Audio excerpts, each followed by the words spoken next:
Let's make something very healthy for dinner tonight. This recipe is not just gluten-free and keto friendly, but is also super delicious to eat. Also, it's a high fiber and a low carb diet.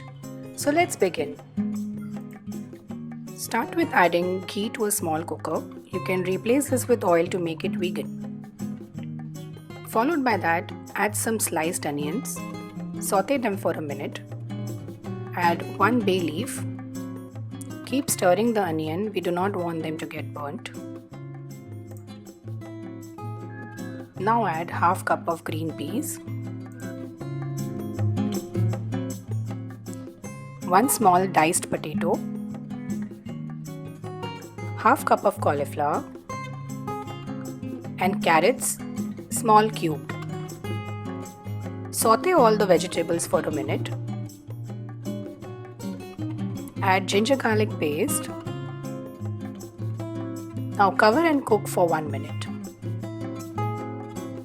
You can see that the vegetables are slightly softer than before. Now add in biryani or pulao masala of your choice and give it a quick mix. To this vegetable mix, we are now going to add a millet. I have used proso millet. You can use any other millet of your choice like finger millet, pearl millet, barnyard. Just make sure that you soak them for 4 to 5 hours before use. Add some salt and followed by that, add a mint coriander paste. I have used mint chutney here, but you can use just plain mint paste. Now add some water, just enough to cover the millets. Top it with ghee. You can skip this to make it vegan. And pressure cook it for up to 3 whistles.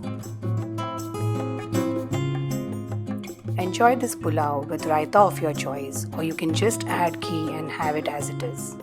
If you like this recipe, do like, share and subscribe to my channel.